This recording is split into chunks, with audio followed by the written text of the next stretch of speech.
My name is Dale Harrison, and I am 58 years old. I worked as a truck driver for 25 years, driving all over the country from California to Maine, until I broke my back loading a truck in Billings. It happened 3 years ago. I was lifting a heavy box. Something cracked in my lower back, and that was the end of my driving career. Now I live on disability in a house on the outskirts of Helena, Montana. It's a small two-story house that my wife Linda and I bought 30 years ago when the kids were still young. Linda died of cancer 4 years ago, and I've been living alone ever since. We have two children, our son Blake, who is 35 and works as an electrician, and our daughter Kira, who is 32. Blake is married to a good woman named Tessa, and they have two children, Colin and Emma. But there have always been problems with Kira, especially after she divorced her husband Mark 5 years ago. On that October morning when it all started, I woke up early, as usual. My back hurt. It always does when it's going to rain.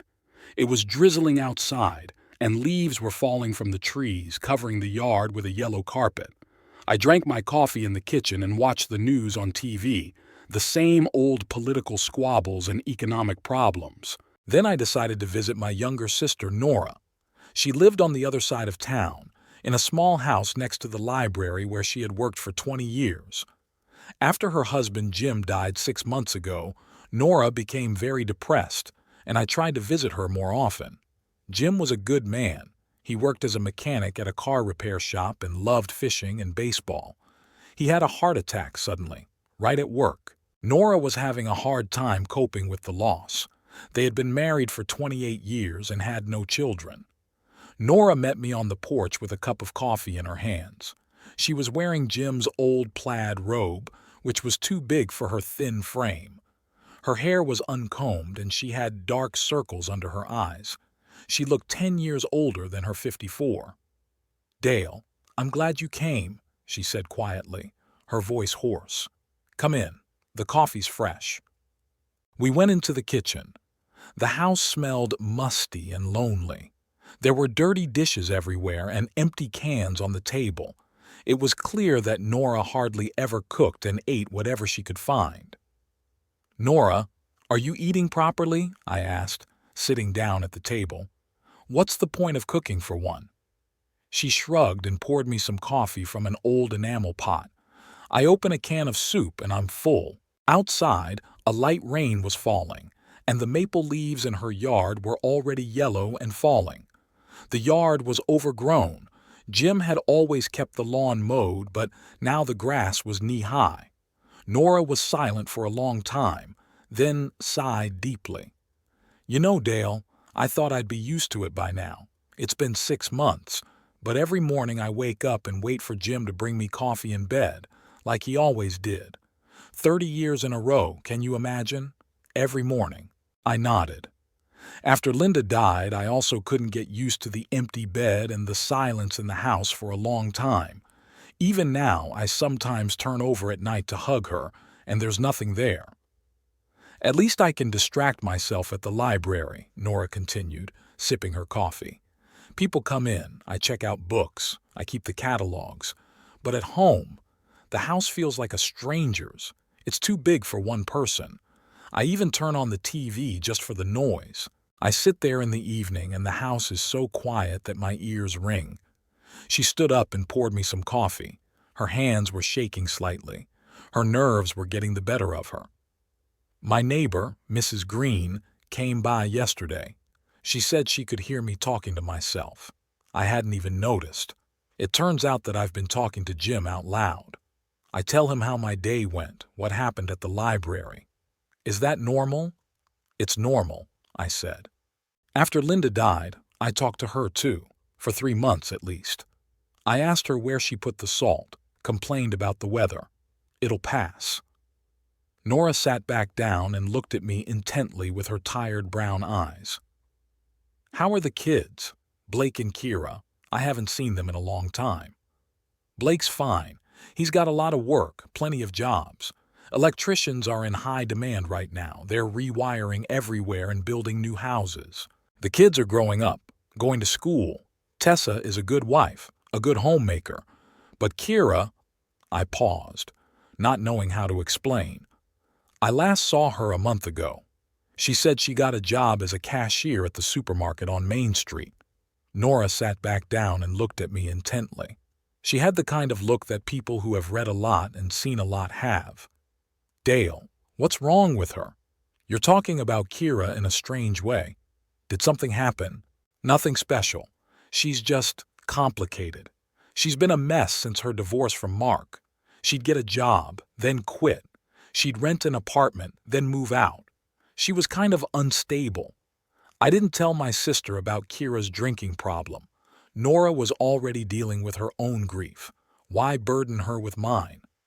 Besides, Kira had really been holding it together for the last 2 years. She wasn't drinking. She was working. She had even started dating someone. The guy's name was Rick. He worked in a car repair shop. Nothing special, but at least he wasn't a drunk. "How's Mark? Any news?" Nora asked. "Mark got married again and moved to Denver. He and Kira didn't have any children, so we're not in touch. It's for the best. He wasn't a catch." Remember how he used to come to family dinners? Always dissatisfied with something, looking down on everyone. I remember. Kira was completely different when she was with him. She was so reserved and quiet, but she was so lively and cheerful as a child. We stayed at Nora's until lunchtime, talking about this and that, the weather, the neighbors, the news in town. Nora told us about the library, complaining that there weren't many readers anymore, that everyone was on the internet. Young people don't read at all, and the old folks are dying off one by one. The city administration says the library will soon be closed because it's not profitable. What will I do then? Nora sighed. I've been working there for 20 years. I don't know how to do anything else. Who will hire me at 54? We'll think of something, I reassured her. Maybe you can get a job with me, as a librarian's assistant or a cleaner. The main thing is not to sit at home alone. I listened and thought that she really needed someone to talk to. Loneliness kills people as badly as disease. I've seen people like that. After the death of their spouse, they give up on themselves after a month or two. It's as if life loses all meaning. Around noon, I got ready to go home. Nora walked me to my car, standing on the porch in the same robe, small and lost. "Dale, come by more often," she asked. "I'm going crazy." "Okay, don't worry, and try to take care of yourself. Cook properly, clean the house. Jim wouldn't want you to live like this." I got home around 3 in the afternoon. I turned on the TV and watched the news. The same old problems with the economy, some scandal in the state government. Then I decided to make something for dinner. Blake promised to come over with his family in the evening. They had been doing that every weekend since Linda died. It was a nice tradition. It brought the family closer together. I took the chicken out of the freezer and put it out to defrost. I decided to make a potato casserole. The kids love it. While the chicken was defrosting, I walked around the house and tidied up a bit. The house was quiet and empty. Sometimes I turned on the radio or TV just for background noise so I wouldn't hear myself breathing. Our house is small but cozy. On the first floor there is a kitchen, a living room, and a small room that Linda and I called the study. There was an old desk, bookshelves, and a reading chair. On the second floor, there are 3 bedrooms, Linda's and mine, and Blake and Kira's rooms. After my wife died, I slept in the guest room. There are too many memories in our bedroom. At 6 in the evening, Blake arrived with Tessa and the children, 10-year-old Colin and 8-year-old Emma. I heard the car doors slam and children's voices in the yard. The children immediately ran into the house, Colin talking about school, Emma complaining about her classmates. "Grandpa," Emma shouted, hugging my legs, "we brought you a present." "What kind of present?" "Mom baked an apple pie." Tessa came into the house carrying a large baking pan covered with a towel. She always baked something for our family dinners, pies, cookies, salads. A good woman, a decent woman. Blake was lucky with his wife. Dale, how are you? She asked, kissing me on the cheek. How's your back? My back's fine. It's threatening to rain, but it's bearable. How are you? Are the kids sick? Everything's fine. Colin signed up for soccer, and Emma is taking art classes. Blake stayed with me in the hall while Tessa went to the kitchen to help set the table and the kids ran to the living room to watch TV. Dad, we need to talk, he said seriously. Blake looked like me when I was young, tall, broad-shouldered with dark hair. Only his eyes were his mother's, brown and kind. Now I saw concern in those eyes. I knew right away that it was about Kira. Blake always took his younger sister's problems to heart, even though he was only 3 years older than her. When we were kids, he protected her from bullies at school, helped her with her homework, and stood up for her when she got into trouble with Linda. What's wrong? Kira hasn't been to work for a week. I called her boss at the supermarket and he said she just stopped coming in. No explanation, no notice. Her phone isn't answering. My heart sank. This was a bad sign. When everything is okay with Kira, she is always in touch, calls regularly, and stops by to visit. We went into the kitchen. Tessa was setting the table, arranging plates and cutlery, but I could see she was listening to our conversation. She knew about Kira's problems. There were no secrets in our family. Have you been to her place? I asked, taking a casserole out of the oven. I went there the day before yesterday. She wasn't home. The door was locked and she didn't answer the phone. Her neighbor, Mrs. Clark, said she saw her a couple of days ago with some men. She was drunk. My heart sank. So she had relapsed after all. 2 years of sobriety down the drain, and I thought she had made it, that her past was behind her. Maybe she just... I started, but I knew there was no point in making excuses. Dad, you know Kira, Blake interrupted. When she starts drinking, she disappears for weeks. Remember what happened 3 years ago? I remembered. Back then, the police and I searched for her for almost a month. We found her in some basement on the outskirts of town in terrible condition. Dirty, sick, covered in bruises. Some homeless guy was lying next to her, dead drunk. After that, she was treated in a clinic, went to Alcoholics Anonymous meetings, and I thought she had gotten it together. She hadn't had a drink in 2 years, not a drop. Tessa put my casserole and her apple pie on the table and sat down next to her husband. Dale, maybe we should report her missing to the police, she said quietly. As a missing person? It's too early for that, I replied, although I was worried. Kira is a grown woman, 32 years old. The police won't do anything until 48 hours have passed. And anyway, if she's drinking, she'll show up when she runs out of money. Does she have any money? Blake asked. I have no idea. We last spoke a month ago. She told me about her job and complained that her salary was low. Everything seemed fine. Blake nodded grimly. We called the children to the table and sat down to dinner. Colin talked about school and his new friends on the football team. Emma showed us her drawings. She had drawn a house, a tree, and a dog. It was the usual childish joy, but we adults felt heavy-hearted. When is Aunt Kira coming to visit us? Emma asked suddenly. There was an awkward pause. The children didn't know about Kira's drinking problem. We had protected them from it. Aunt Kira is busy at work, Tessa said. She'll come and visit as soon as she can. After dinner, the children went to play in the living room, and we stayed in the kitchen drinking tea with Tessa's apple pie. The pie was delicious, crumbly dough, juicy apples with cinnamon, but we didn't feel like eating. Our thoughts were with Kira. You know, Dad, Blake said, I think we should go look for her. We can't wait for something to happen. Last time we waited too long. Where would we look? It's not a small town. It's full of dive bars and cheap bars. Rudy can help. He still had connections in the sheriff's department. Rudy Palmer had been my best friend since high school. We played football together, served in the army together, were best men at each other's weddings. He worked as a county sheriff for 20 years and retired 3 years ago. If anyone could help find Kira, it was him. Rudy knew the city like the back of his hand, knew all the local drunks and drug dealers. "I'll go see Rudy tomorrow," I agreed. "I'll talk to him." Tessa looked at me sympathetically. She had beautiful green eyes and a soft face. A good mother, a caring wife. "Dale, maybe we should try to get her out of this state? Put her in a hospital, find a good doctor. I've read that there are new treatments for alcoholism." "Tess, we've already tried that. 3 years ago, she spent 2 months in a private clinic in Billings. It cost a lot of money, $15,000. And what good did it do?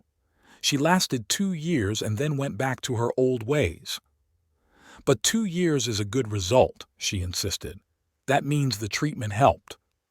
"For an alcoholic, 2 years of sobriety is a lot," Blake sighed. "But relapses are inevitable. I read about it on the internet. It's a chronic, incurable disease. You can only control it." "What triggered it?" Tessa asked. "There must be a reason why she started drinking again." I shrugged. "Who knows? Maybe problems at work. Maybe she had a fight with her boyfriend. His name was Rick. Or maybe it's just autumn, seasonal depression. Alcoholics will use any excuse." We talked a little longer. Then Blake and his family left for home. Tessa hugged me tightly as she left. "Dale, if you need anything, call us right away. We'll help however we can." "Thanks, Tess. You're good people." I was left alone in an empty house where every corner reminded me of the past. Linda's favorite armchair was still in the living room, green, worn, with a high back. Her cosmetics, perfume bottles, and a comb with a few strands of light hair were on the dressing table in the bedroom. I couldn't bring myself to throw these things away. It would be like removing Linda herself from my life. And now, thoughts of Kira were tormenting me. Where was she? With whom? In what condition? I imagined the worst, that she would be raped, robbed, killed in a drunken brawl. The city had become dangerous, especially for women. Drug addicts, homeless people, all kinds of lunatics. You name it. They were out on the streets.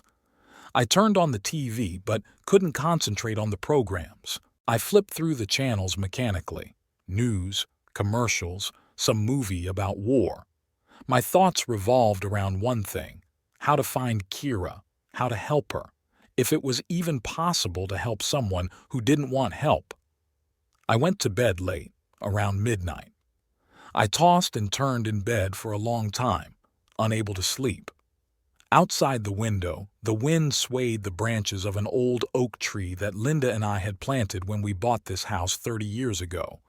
Back then, it was just a thin twig, but now it was a huge tree. Back then, it seemed like we had our whole lives ahead of us, that our children would grow up happy and successful, that we would grow old together with my wife. But things didn't turn out that way. Blake turned out well, of course. Hard-working, family-oriented, reliable. He has the right principles, the right friends, the right wife. But something went wrong with Kira when she was a teenager. Maybe Linda and I made a mistake somewhere. Maybe we were too strict or, on the contrary, too lenient. Maybe her parents' divorce had an effect, although no, Linda and I never divorced. Maybe it was just fate. Now it doesn't matter what the reason was. Only one thing matters: finding my daughter and trying to help her if she wants it. And if she doesn't, well, you can't save anyone against their will. The next morning, I woke up with a heavy head and a sore back. I tossed and turned all night, thinking about Kira and imagining the worst-case scenarios. At 7:30, I got up, drank some coffee, and immediately drove to Rudy's place. Rudy lived in a small house on the other side of town, near the railroad tracks. The house was old but well kept. Rudy had always been a stickler for detail, even in retirement. I saw his car, an old Ford pickup, in the driveway, so he must have been home. Rudy opened the door in his bathrobe and slippers, a cup of coffee in his hand. He looked pretty good for a 61-year-old. His gray hair was neatly trimmed. He had a small beard and his gray eyes were lively. Only his belly had grown. Retirement and evening beers were taking their toll. "Dale, you're early today." What's up? Can I come in? We need to talk. Sure, come on in. Coffee? We went into the kitchen. Rudy's place was military neat. Everything in its place, the dishes perfectly clean, the newspapers stacked neatly. His wife Debbie had died 5 years ago, and they had no children, so he lived alone. Kira's missing, I said without preamble. Rudy put a cup of coffee in front of me and sat down opposite. His face became serious. Was she drinking again? Looks like it. She hasn't been to work in a week, and neighbors have seen her drunk with some guys. Damn, Rudy rubbed his chin. I thought she'd kicked the habit for good. She lasted 2 years. That's what I thought. Rudy, I need your help. You know the city, you have connections. Where should we look for her? Rudy thought for a moment, sipping his coffee. There are a few places where people like her usually hang out. The Red Dog Bar on the outskirts, a dive in an old warehouse next to the elevator, a couple of abandoned houses in the industrial zone. Let's start with the bars, then we'll see about the rest. Are you coming with me? Are you kidding? Of course I will. Half an hour later, we were driving through the city in my pickup truck. Rudy sat next to me, studying the list of addresses he had jotted down on a piece of paper. Over the years as a sheriff, he had learned all the bad spots in Helena and knew every bar and dive. Let's start with the Red Dog, he said. That's where the drunks from all over town usually hang out. The bar owner, Vin Morgan, is an old acquaintance of mine. If Kira was there, he'll know. The Red Dog was located in the industrial part of town, in an old brick building with no sign. Only a small red neon dog sign hung above the entrance. The place was notorious for fights, stabbings, and drug dealing. Rudy had shut it down several times by court order, but it always reopened after a month or two. We went inside. It was still morning, but there were already several patrons sitting at the bar, mostly homeless people and chronic alcoholics. It smelled of stale beer, cigarettes, and something sour. Behind the bar stood a fat man with tattoos on his arms. It was Vin Morgan. "Oh, Sheriff Palmer," he grinned. "Long time no see. How's retirement?" "Fine, Vin. I need some information. Have you seen a young woman, 32 years old, red hair, medium height, last name Harrison, first name Kira?" Vin thought for a moment, wiping a glass with a dirty rag. "Harrison. Oh, is that Dale's daughter?" He nodded in my direction. "I saw her a couple of days ago. She was here with some guy, both of them drunk as skunks. They drank, argued, and left." "Where did they go? Who was she with?" "No idea. An unfamiliar guy, about 40, bearded, dirty, probably some kind of bum." "Has she been back?" "No. Why? Is she in trouble?" "None of your business," Rudy snapped. "If you see her, call me right away." We left the bar. Our next stop was an old warehouse next to the elevator. The warehouse had been out of business for a long time, but drug addicts and alcoholics gathered in the basement. It was a dangerous place, and I understood why Rudy had brought his gun. "Dale, anything could happen in there," he warned. "Stay close to me and don't get into a fight unless you have to." We descended into the basement via an iron staircase. It was dark and damp down there, and it stank of urine and vomit. Several people were lying on mattresses in the corner, some asleep, some unconscious. A candle burned on an overturned box, illuminating the gruesome scene. "Hey, is anyone alive?" Rudy shouted. One of the men lying there raised his head, a young guy, skinny as a skeleton, with the sunken eyes of a drug addict. "We're looking for a woman, red-haired, 32 years old," I said. "Have you seen her?" "Who's asking?" The guy tried to sit up, but didn't have the strength. "I'm her father." "There was no one here. It's just us. We searched the entire basement, but Kira wasn't there. We went upstairs and drove on." The next place was an abandoned house in an industrial area where, according to Rudy, homeless people sometimes spent the night. The house was 2 stories high, made of brick, with broken windows and a crooked roof. Factory workers had once lived there, but the factory had closed 10 years ago and the house had been abandoned. Now it was occupied by all kinds of scum. We entered through the back door. The house was dark and cold with trash lying everywhere. There was no one on the first floor, so we went up to the second floor. There, in one of the rooms, we found Kira. She was lying on a dirty mattress next to a man of about 40. Both were drunk beyond consciousness. Kira looked terrible. Her hair was dirty, her face was swollen, and her clothes were torn. She had a bruise on her arm, as if someone had grabbed her hard. "Kira!"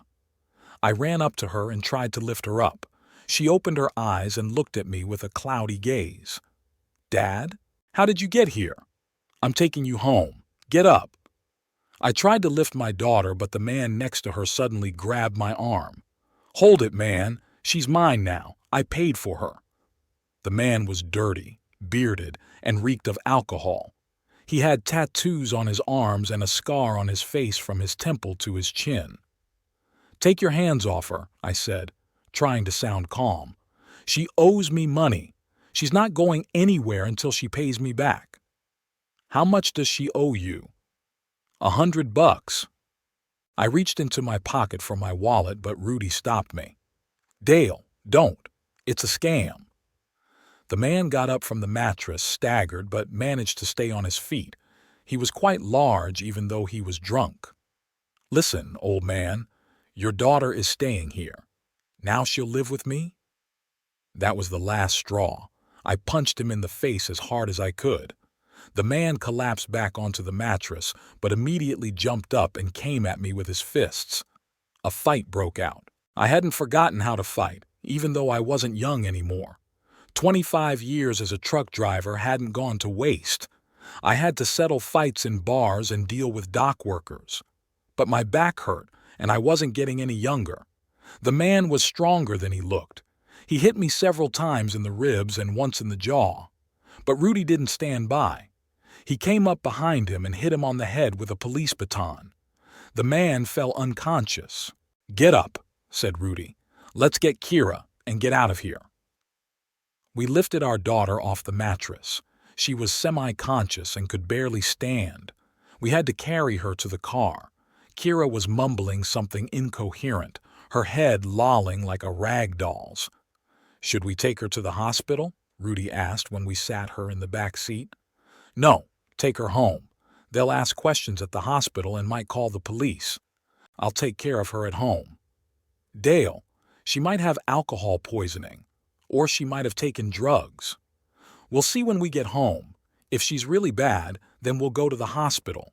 We drove to my house. Kira slept the whole way, sometimes mumbling something about Mark, about work, about some money. She looked like a beaten dog, dirty, thin, with bruises on her face and arms. At home, we carried her to the guest room and put her to bed. I brought a basin of warm water, towels, and clean clothes. Rudy helped undress our daughter and wash her. There were many bruises on her body, on her back, legs, and stomach. It was clear that someone had beaten her, and not just once. "Dale, someone laid a hand on her," Rudy said, examining the bruises. "Recently, yesterday or the day before. Probably that guy from the house or someone else. Maybe we should report it to the police for assault. What's the point? She won't say who beat her, and it's her own fault for getting involved with that scum." We changed Kira into clean clothes and covered her with a blanket. She was in a deep, drunken sleep, breathing evenly, her pulse normal. It didn't look like her life was in danger. "I'll stay with her," I said, "in case something happens." "Do you want me to stay and help?" "No, Rudy, you've done enough. Thank you." "You're welcome. Kira's a good girl. She's just lost her way. I hope we can get her out this time." Rudy left, and I stayed to keep watch over my daughter's bed. I sat in a chair, reading the newspaper, checking her breathing and pulse from time to time. Kira slept until evening, occasionally tossing and turning and moaning in her sleep. Around 8 o'clock she woke up. She opened her eyes, looked at me, then looked around. Where am I? At home, at my place. How did I get here? Rudy and I found you in that dive and brought you here. Kira tried to sit up in bed, but her head spun and she lay back down. My head is splitting. Can I have some water? I brought her a glass of water and some aspirin. Kira took the pills and drank a little. Dad, I don't remember what happened. The last thing I remember is being in a bar with some guy. And then nothing. Did that guy hit you? Kira touched the bruise on her face. I don't know. Maybe. Everything's a blur. Kira, why did you start drinking again? You managed to stay sober for 2 years. His daughter turned away from him. I don't know, Dad.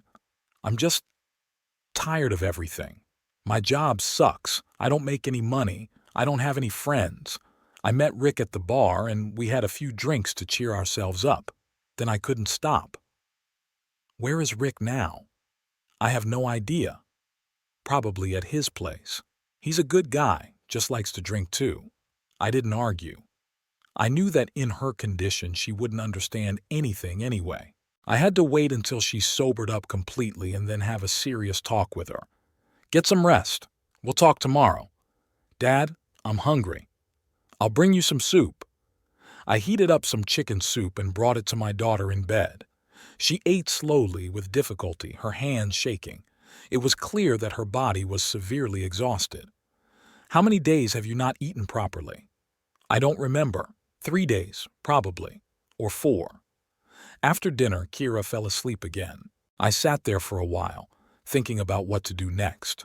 More treatment, more hospital, more hopes and disappointments. How much more could she take? But there was no other way out. Kira was my daughter, and I couldn't abandon her, no matter how many times she relapsed. Maybe this time it would work. Maybe she would realize she had gone too far. Maybe there was a way to save her. Late at night, I went to bed in my room, but I couldn't fall asleep for a long time. The house was quiet, except for the sound of my daughter tossing and turning in the next room. Tomorrow would be another attempt to pull her out of this hell. Would it work this time? The next few days were a real ordeal. Kira was going through withdrawal, and it was scary to watch. She lay in bed, shaking, sweating, vomiting every half hour. Her temperature rose to 39 degrees and then dropped sharply. Her hands shook so much that she couldn't hold a glass of water. I didn't leave her side, feeding her with great effort, giving her medicine and towels. She hardly slept the first night, tossing and turning in bed, delirious. She called out names, asked her deceased mother for forgiveness, and cried. Several times I thought about taking her to the hospital, but she begged me not to. Dad, please don't take me to the hospital. I'll be fine at home. It's easier with you here. On the 3rd day, she felt better. Kira was able to get out of bed, take a shower, and eat normally. The tremors in her hands had almost stopped, and her temperature had returned to normal.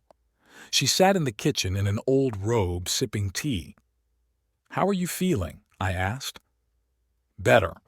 My head isn't splitting anymore. I just feel terribly weak.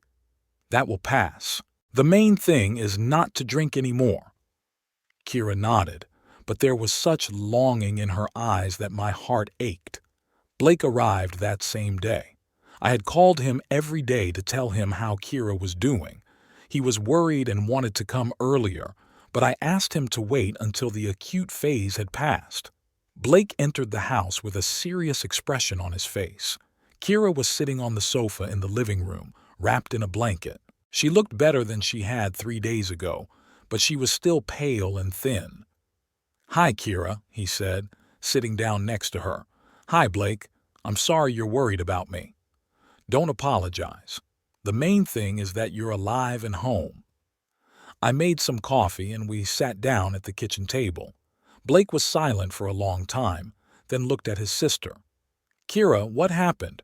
Why did you start drinking again? You held out for 2 years.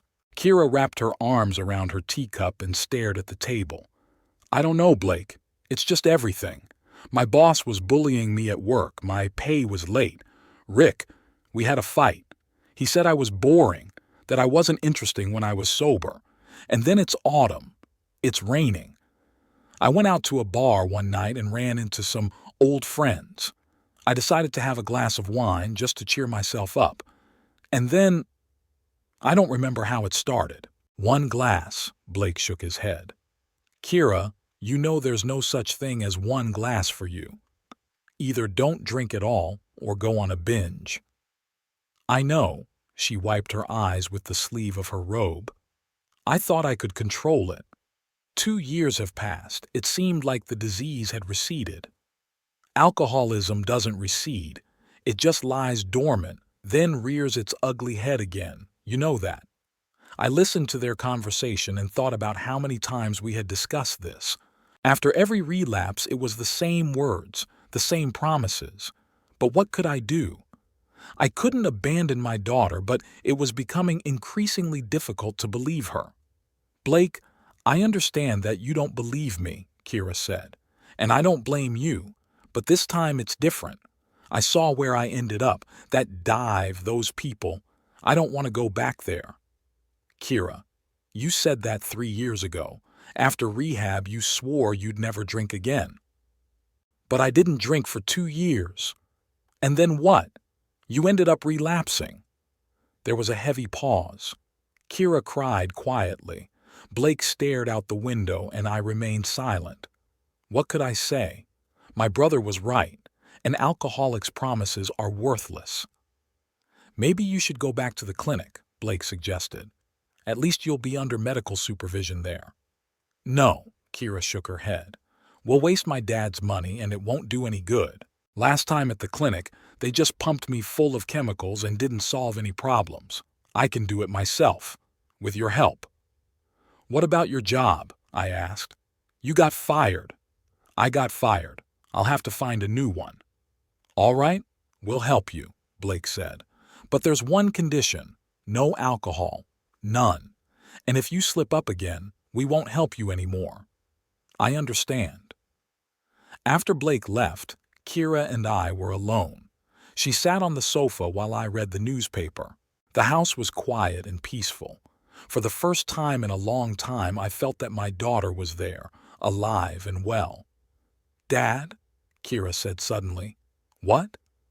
I'm sorry. For everything. For making you suffer. For wasting your money and your nerves. I know Mom would be upset if she could see what I'm doing. I put down the newspaper and looked at my daughter. There was genuine pain and remorse in her eyes. Kira, I'm your father. No matter how many times you fall, I'll pick you up. But I'm tired of being afraid. Tired of thinking every day that you're dying somewhere in a dive. It won't happen again, Dad. I swear. You've sworn before. But now I mean it. I realize that if I don't stop now, I'll die. Sooner or later, I'll die. From alcohol, from fighting in a flop house. I don't want to die, Dad. I hugged my daughter and she cried on my shoulder. She cried for a long time, sobbing as if she were crying out all the pain and despair of the last few weeks. All right, I said. I'll believe you one more time. But remember, this is your last chance. The next few days were spent trying to rebuild Karina's life. First, we had to find her a job. The supermarket wouldn't take her back. They knew about her problems. We had to look for something else. I called all my acquaintances and asked the neighbors. It turned out that a laundry on Central Street needed a worker. The job was simple. Take clothes from customers, sort them, and return them when they were ready. The pay wasn't great, but it would do for a start. Would that suit you? I asked Kira. Of course. I'll do any job as long as it's honest. We went to the laundry to meet the owner. Her name was Betty Cole, a woman in her 50s, plump with a kind face. She had been running the laundry for 15 years, working mainly with local residents. Is she responsible? She asked, looking at Kira. Very responsible, I assured her. She was just sick, but now she's healthy. Good. Let's give it a try. The salary is $1,200 a month. Working hours are from 8 a.m. to 6 p.m., and Sundays are off. That's fine with me, said Kira. Then start tomorrow. Now we had to figure out where she would live. Kira couldn't live in my house permanently. She needed her independence. But she didn't have enough money to rent an apartment yet. "Dad, let me live with you for now," she suggested. "I'll work for a month or two, save up some money, and then I'll find something." "No," I said firmly. "You need to live on your own. You won't learn to be independent under my supervision." I found a small one-room apartment in an old building next to a laundromat. The apartment was simple: a room, a kitchen, and a shower. The furniture was old but in good condition. The rent was $1,000 a month plus utilities. "That's expensive," said Kira, looking around the apartment. "I'll pay for the first 3 months," I decided. "After that, you'll pay yourself." "Dad, I can't take that much from you." "You can. It's an investment in your future." We signed the lease and paid the deposit. Then we went to buy Kira some clothes. She had almost nothing left. Some of her things had been lost during her binge, and some had been ruined. In the store, I bought her some simple work clothes: jeans, shirts, a sweater, and a jacket. Nothing expensive, but everything was new and neat. Kira tried on the clothes like a child, delighted with every purchase.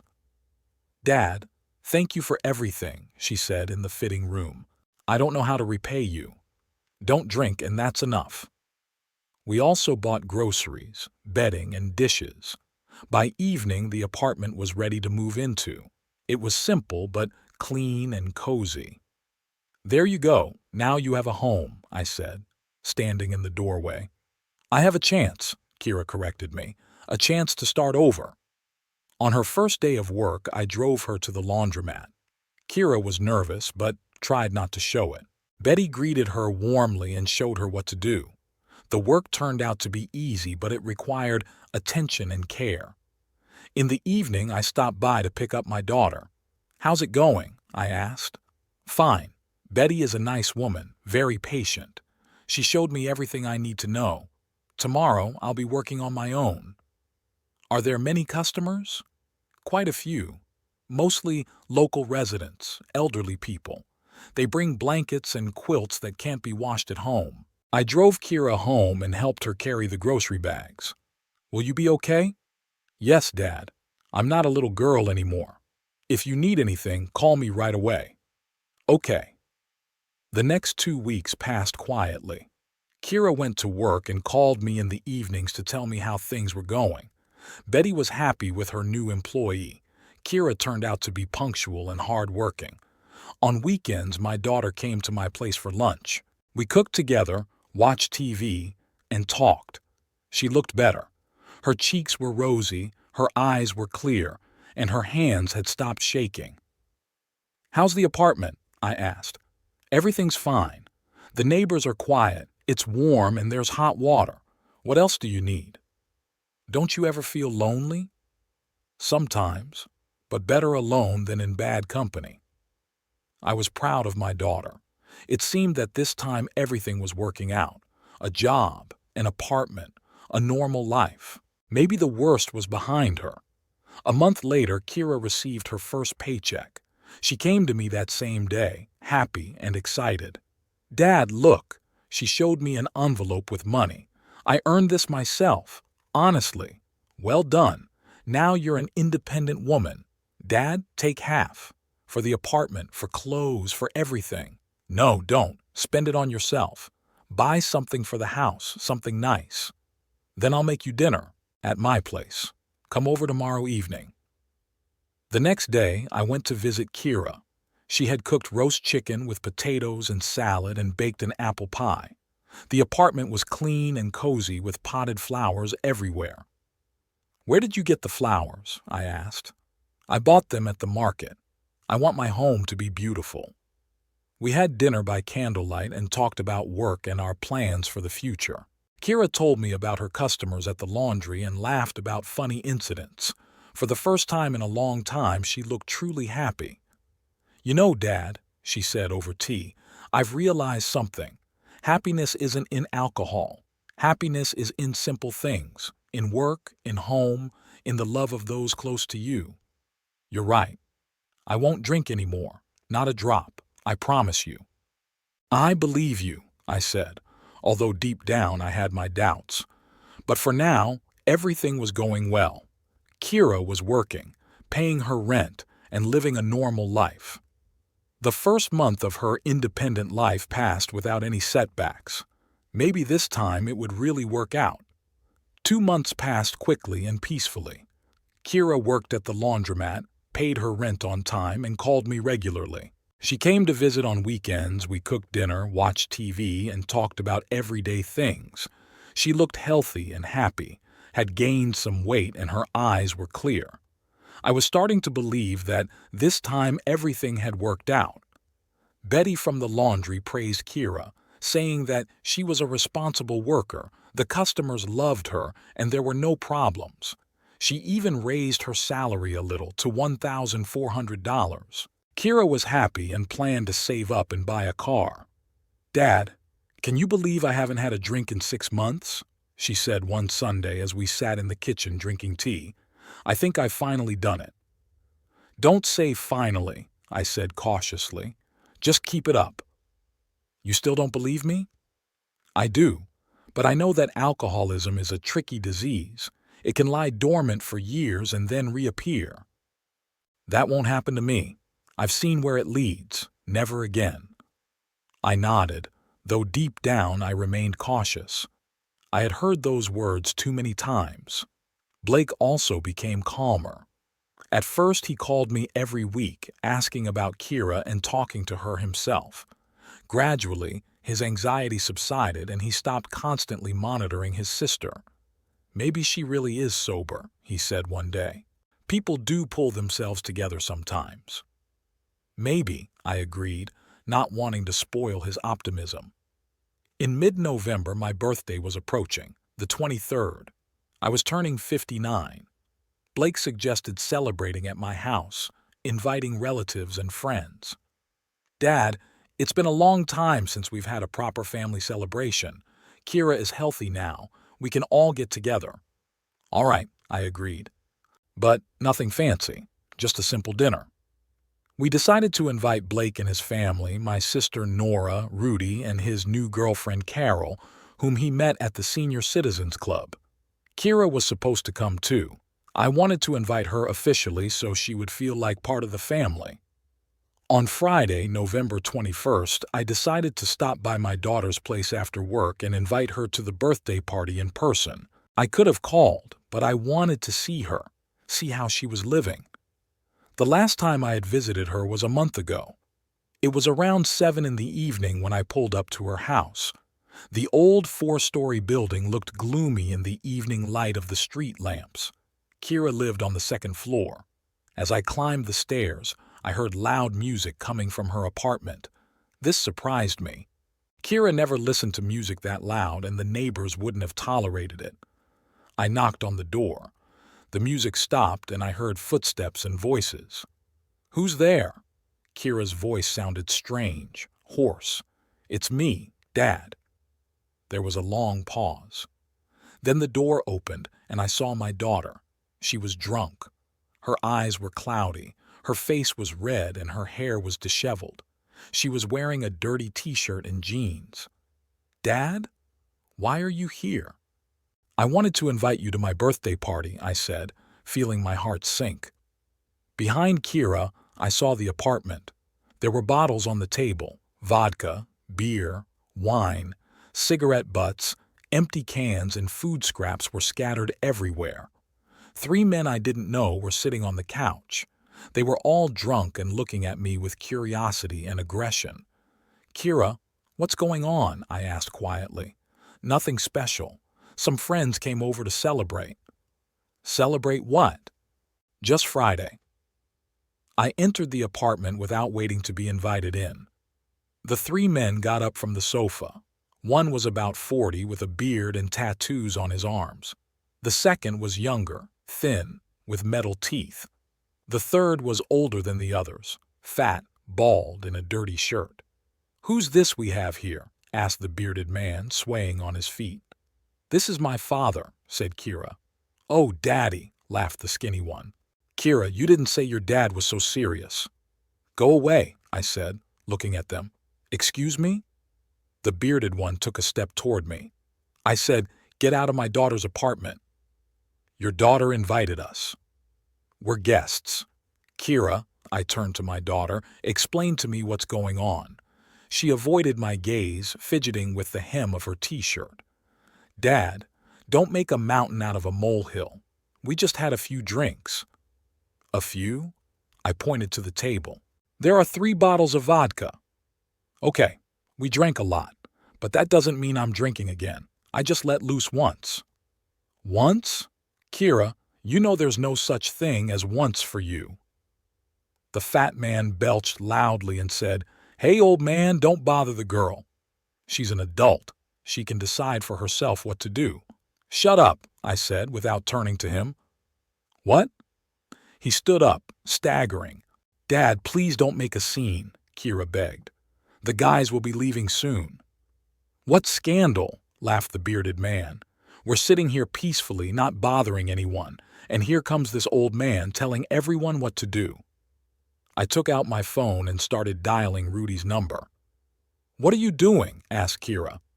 "Calling for help. These guys won't leave on their own." The bearded man tried to grab my phone, but I managed to push his hand away. Rudy answered on the first ring. "Dale? What's going on?" "Rudy, come quickly. Kira is drinking again, and there are some guys at her apartment. Do you remember the address?" "I do. I'm on my way." I hung up and dialed Blake's number. "Dad?" My son sounded surprised. "Blake, come to Kira's. It's urgent. She's had a breakdown." "What? How did she have a breakdown?" "I'll explain later. Just come quickly." Meanwhile, the 3 men became more aggressive. They surrounded me, and the bearded one pushed me in the shoulder. "Hey, old man, get out of here. Kira invited us, not you." "I'm not going anywhere without my daughter." "Your daughter is staying with us. She's having fun with us, isn't she, Kira?" Kira stood against the wall, drunk and confused. Her face was a mixture of shame and fear. "Dad, go home. I'll come tomorrow and explain everything." "Tomorrow? Kira, look at yourself. You promised." "I slipped up once. It happens." "Once?" I pointed to the table. "How many days have you been drinking?" 3 days, she said quietly. 3 days, and you didn't go to work." I said I was sick. The fat man came closer, reeking of alcohol and something else. "Grandpa, you're getting on my nerves. Go home while you're still in one piece. Or what? Or I'll smash your old face in." He swung at me, but I managed to dodge him. In my youth, working as a truck driver, I had been in many fights in bars and parking lots. I still had the skills. I punched the fat man in the stomach and he doubled over, gasping for air, but then 2 others jumped on me. The bearded one tried to grab me by the throat while the skinny one punched me in the back. A fight broke out. It was difficult for me. My age and bad back were taking their toll. But anger gave me strength. These bastards were getting my daughter drunk and corrupting her. "Dad, stop!" Kira screamed. The bearded man was stronger than the others. He knocked me to the floor and started to strangle me. I tried to break free, but I didn't have the strength. My vision darkened. Then Rudy burst into the apartment. He immediately assessed the situation, grabbed a club, and hit the bearded man on the head. He fell to the floor unconscious. "Dale, are you okay?" "I'm fine," I said, getting up, breathing heavily. The skinny and fat ones were scared and pressed themselves against the wall. "We didn't do anything wrong," stammered the skinny one. "We were just visiting." "Get out of here," said Rudy. "Quickly." They grabbed the bearded man by the arms and dragged him toward the door, but the fat one stopped at the door. "Kirk, we'll be back tomorrow. You still have a bottle." "No one is coming," I said. "Who are you to tell us what to do? I'm her father." "Father," the fat man spat on the floor, "your daughter is a grown woman. If she wants to drink with us, she will." Something inside me snapped. All the pain of the last few months, all the hopes and disappointments turned into blind rage. I grabbed the fat man by the chest and dragged him to the window. "Dad, what are you doing?" Kira screamed. I didn't hear her. I opened the window and pushed the man out. He fell into the courtyard from the second floor, screaming loudly. Then it went quiet. "My God," whispered Rudy. "Dale, what have you done?" I went to the window and looked down. The fat man was lying on the grass, moaning but moving, so he was alive. "Get out," I said to the skinny guy, "and don't ever come back here." He nodded and quickly ran out of the apartment. The bearded guy also came to his senses, got up and staggered toward the exit. "Bitch," he muttered. "Fucking cops." When they left, silence fell in the apartment. Kira sat on the sofa, crying. Rudy stood by the window looking out into the courtyard. "The fat guy got up and is hobbling toward his car," he said. "He's alive." At that moment, Blake ran into the apartment. His face was white as a sheet. "What happened here? There was a man lying downstairs and now he's gone somewhere." "Kira started drinking again," I said quietly.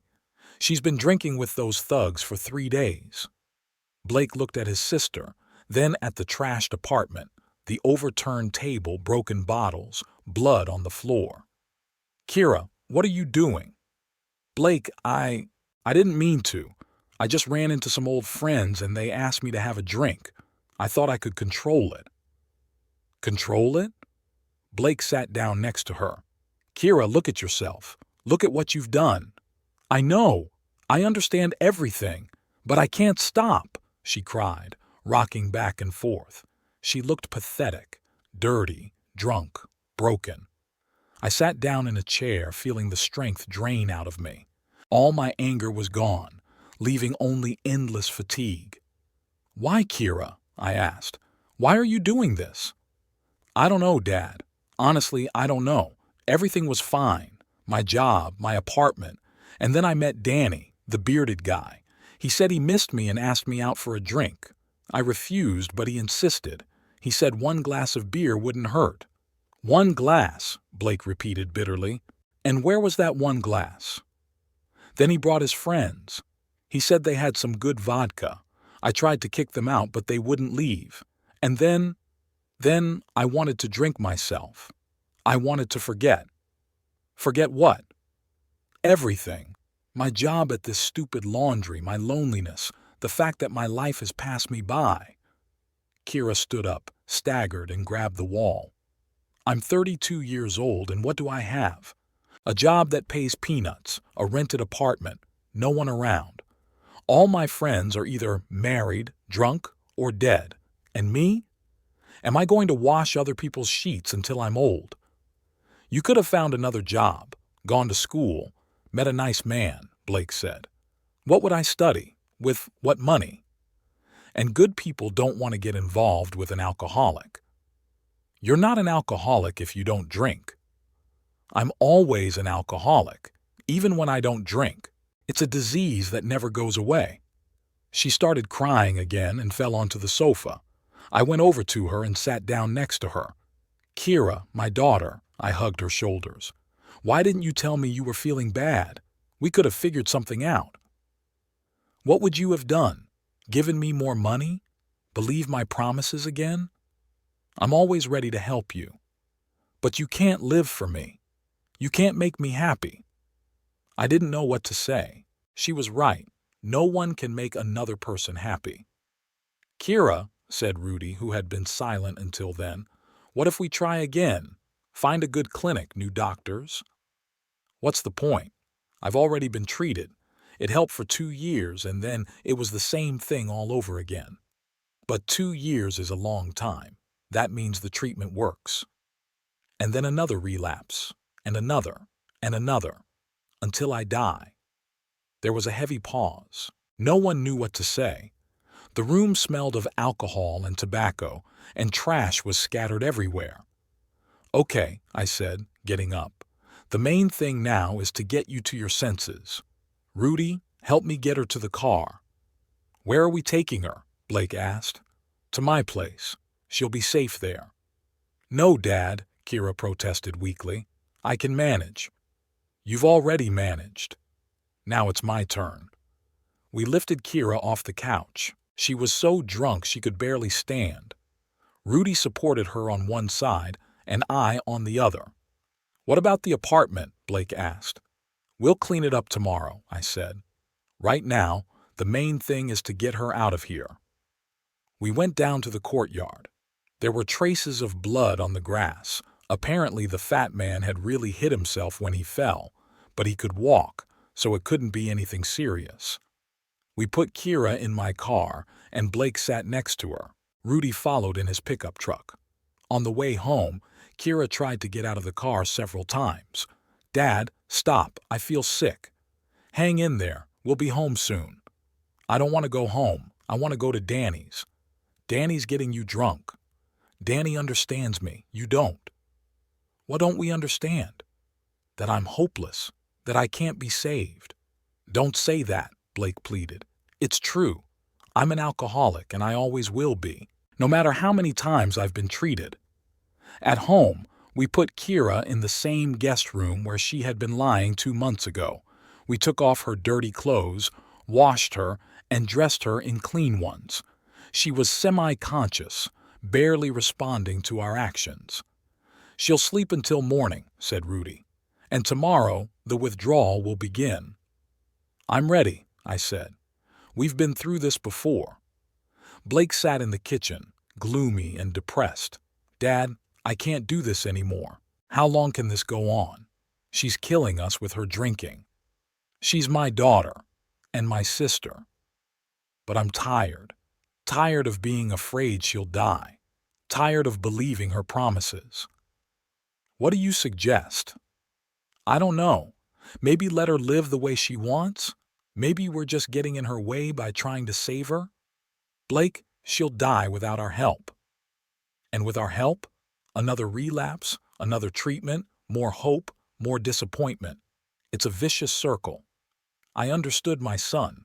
He was right. We had been going around in circles for several years. But how could I abandon my own child?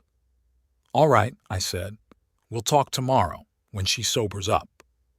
Rudy went home and Blake left to be with his family. I was left alone with my drunk daughter. I sat in a chair next to her bed, listening to her breathe. From time to time she moaned in her sleep, calling for her mother, asking for forgiveness. My heart was heavy and empty. It seemed that all my efforts were in vain. No matter what I did, no matter how hard I tried, Kira kept coming back to the bottle. Maybe Blake was right, and I should just let her go. But how could I let my own daughter go? How could I accept that she was dying before my eyes? In the morning, the cycle would begin again. Withdrawal, treatment, promises, hopes, and then another relapse. When would it end? When she died, or when I couldn't take it anymore? It was raining outside, and the wind was shaking the bare branches of the trees. Winter was coming, and so was my birthday. But I didn't feel like celebrating anymore. 2 days had passed since the fight at Kira's apartment. My daughter was lying at my place, going through another withdrawal. This time she was getting through it more easily. Apparently she had only been drinking for 3 days, so her body hadn't had time to get too poisoned. By the evening of the second day, she was able to get out of bed, take a shower, and eat. "Dad," she said, sitting in the kitchen with a cup of tea, "I'm so ashamed of what happened." "I'm ashamed too," I replied. "I'm ashamed that I threw a man out of the window." "It's his own fault. He shouldn't have provoked you." "Kira, what are we going to do now?" She was silent for a long time, staring out of the window at the bare trees. "I don't know, Dad. I honestly don't know. I think I understand everything, but I can't stop myself." "Maybe you should go back to the clinic." "I've thought about it." "But you've already spent so much money and it didn't help. Money isn't important." "It is. Your pension isn't much and I just spend and spend." I didn't argue. Money really was a problem.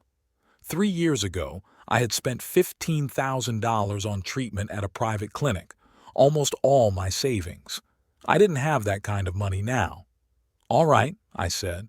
"The main thing now is to live until my birthday." The day after tomorrow is Sunday, and we're having guests. You're coming, right? Of course I'll come, and I'll behave myself, I promise. My birthday, November 23rd, fell on a Sunday. In the morning, I got ready for the guests. I bought groceries, cleaned the house, and prepared refreshments. Kira helped me. She looked normal. Her hands weren't shaking. "Who's coming?" she asked, cutting vegetables for the salad. "Blake and his family, Aunt Nora, Rudy and his girlfriend, and you. Is Blake still mad at me?" "He's not mad. He's upset." "I see. He's doing everything right and I'm just causing problems." There was bitterness in her voice, but I decided not to pursue the subject. A birthday is not the time for difficult conversations. By 4 o'clock, the guests began to arrive. Nora was the first to arrive. She looked better than she had a month ago. Her hair was done. She was wearing makeup and a new dress. "Dale, happy birthday." She hugged me and handed me a gift. "It's a book about fishing. I thought you'd like it." "Thanks, Nora. How are you? Are you feeling better?" "Much better. You know, I joined a club for widows and widowers. There are such nice people there. We meet and talk. It's not so lonely." Half an hour later, Blake arrived with his family. The children immediately ran up to me with their congratulations, and Emma handed me a homemade card with a drawing on it. "Grandpa, that's you fishing," she explained. "It's a beautiful drawing. Thank you, sweetheart." Tessa brought a big birthday cake, and Blake brought a bottle of good whiskey. He congratulated me modestly, still upset about the situation with Kira. Rudy was the last to arrive with his girlfriend Carol. Carol was a pleasant woman of about 55 who worked as a nurse at a hospital. They had met at a dance club and had been dating for 6 months. "Dale, I wish you happiness and good health," said Rudy, shaking my hand, "and may all your problems be solved." We sat down at the table in the living room. I set the large table, put out the best dishes, and lit the candles. It was a beautiful celebration. The whole family was together. There was good food and gifts. Kira sat between Nora and Blake, quiet and hardly speaking. I caught her looking at me several times. She was looking at everyone with a kind of sad envy. She was probably thinking about how good and stable everyone else's life was. "Dale," said Nora, raising her glass of wine, "let's drink to the birthday boy, to your health and to your children's happiness." Everyone raised their glasses. Kira also took her glass, but it only contained water. She had asked for water instead of wine. "To Dad," said Blake, "for always supporting us." "To Grandpa," shouted the children. We drank, and then Kira suddenly stood up. "I want to make a toast too," she announced. "Kira, sit down," Blake said quietly. "No, I want to say it." Her voice was strange, too loud. "Let's drink to my father, to the man who has spent his whole life teaching everyone how to live." I sensed something was wrong. There was anger in Kira's voice. "Kira," I warned. "What, Kira?" She turned to me. "Can't I tell the truth on your birthday?" "What truth?" "The truth about what a wonderful father you are, about how you control everyone around you." A tense silence hung over the table. The children stopped eating and the adults looked at Kira with concern. "Kira, don't," Nora pleaded. "Why not?" Kira grabbed Nora's wine glass and took a big sip. "You all think I'm bad and Dad's good. But I'll tell you the truth." "Kira, you don't drink," said Tessa. "I do now." Kira finished the wine in Nora's glass and reached for the bottle. "Stop pretending." Blake tried to take the bottle from her, but she pulled her hand away. "Don't touch me. Nobody touch me." "Kira, calm down," I said. "Not in front of the kids." "In front of the kids?" She laughed hysterically. "But it was okay to discipline me with a belt in front of the kids? It was okay to yell at Mom for every little thing in front of the kids?" "Kira, what are you saying?" Blake asked in surprise. "I'm telling the truth." She turned to her brother. "You don't remember because you were older, you were punished less. But my dad disciplined me until I was 14. "I punished you when you misbehaved," I said, "like any father." Misbehaved? Kira stood up, swaying. I got spanked for every B, for every time I was late, for every wrong word. Kira, enough, Blake said sternly. This isn't the time or place. When is the time? She poured herself some wine from the bottle. When can we tell the truth about our wonderful family? Rudy got up from the table. Maybe I should leave. Sit down, Kira said. You're a friend of the family. You should know the truth. You should know what a wonderful father my dad is. Kira, stop, I pleaded. You're drunk. You don't know what you're saying. I do know. I finally understand. She took another sip of wine. You've controlled everyone your whole life. You drove Mom to the point where she would have left you if she hadn't gotten sick. That's not true, I said quietly. It's true. Mom told me herself when she was sick. She said you suffocated her with your care, your control. Those words hit me like a knife in the heart. Linda had indeed complained in recent years that I was too protective of her, but I thought I was doing it out of love. Kira, Mom was sick. She said a lot of things, Blake interjected. Don't defend him, Kira shouted. You didn't see how he treated her, how he controlled her every move. I cared about her, I said. Cared? Kira laughed.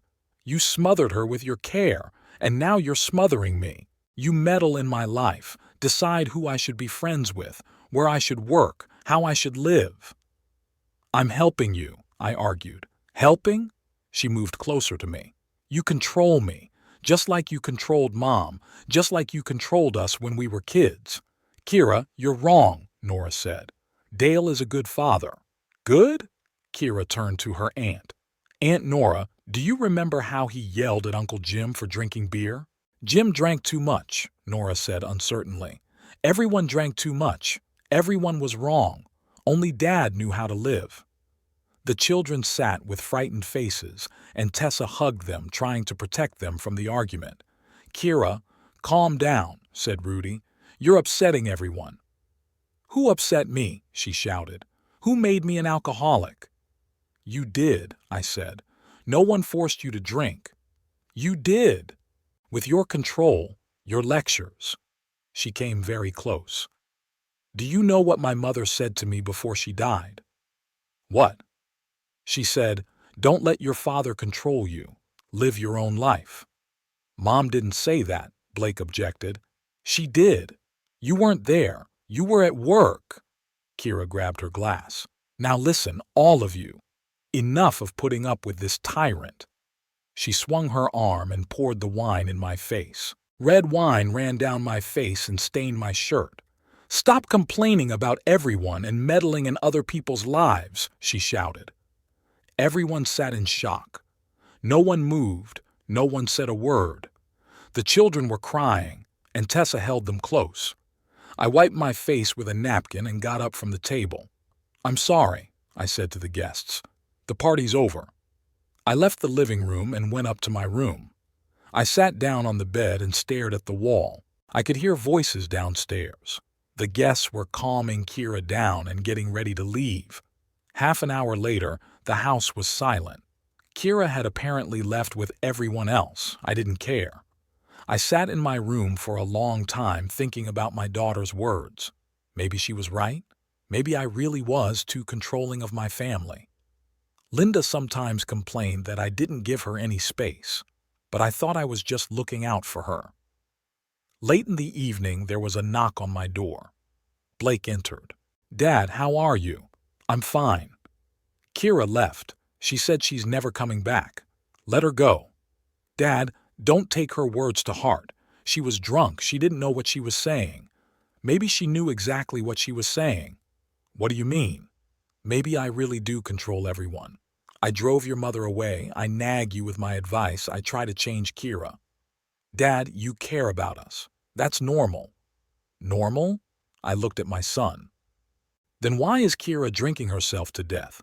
Why has Mom been so unhappy these past few years? Mom had cancer.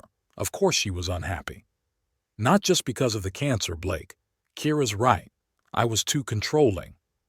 Blake sat down next to me on the bed. Dad, even if that's true, what do we do now? Abandon Kira to her fate? I don't know. I'm tired, son. Tired of fighting her alcoholism. Tired of hoping and being disappointed. I understand. I'm tired too. We sat in silence. Outside, it was snowing. The first snow of the winter. Blake, what if she's right about me? What do you mean? What if I'm really to blame for everything? What if my parenting turned her into an alcoholic? Dad, lots of kids grow up in strict families and don't become alcoholics. Every person has a choice. But maybe I took that choice away from her? Maybe I stifled her so much that she couldn't find another way to live.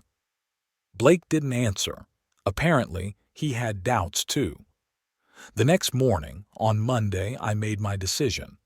I waited until 11 o'clock and called Karina's landlord, Mr. Davis. Mr. Davis, this is Dale Harrison. I will no longer be paying the rent for my daughter's apartment. What happened? Nothing happened. She's just a grown woman and should pay for her own living expenses. I understand, but I have a contract with you, not with her. If you don't pay, I'll have to evict her. Do what you have to do. All right, I'll give her 2 days to find the money. If she doesn't, I'll evict her. I hung up and felt relieved. For the first time in a long time, I had decided not to help Kira. Let her live as she wanted without my control. On Tuesday evening, Kira called me. Dad, Mr. Davis said you stopped paying for the apartment. Is that true? Yes, it's true. Why? Because you're right. I'm too controlling. Now live on your own. But I don't have any money. I haven't worked in 3 days. Betty fired me. Find a job, earn some money. Dad, you can't do this. I'll be evicted tomorrow. That's your problem, Kira. You said yourself that I was meddling in your life. I won't do it anymore. Dad, that's not what I meant. I was drunk. I was talking nonsense. Maybe you were telling the truth. In any case, I won't interfere in your life anymore. Dad, please, give me another chance. You've had plenty of chances. I hung up. Kira called several more times, but I didn't answer. On Wednesday morning, Mr. Davis called me. Mr. Harrison, I had to evict your daughter. She couldn't pay the rent. I understand. She asked me to tell you that it's all your fault. Thanks for letting me know. On Wednesday evening, Kira came to my house. I heard her knocking on the door, shouting something. I looked out the window and saw her standing on the porch, drunk, with a bag in her hands. Dad, open the door, she shouted. I didn't open it. Dad, I know you're home. Your car is here.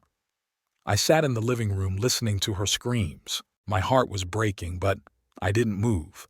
Open up, Dad. I have nowhere to go. Kira banged on the door and kicked it. You're my father. How could you abandon me? Then she started saying something else, but I didn't listen. I covered my ears with my hands, trying not to hear. An hour later, she stopped banging. I looked out the window. She was gone. Only her bag was lying on the porch.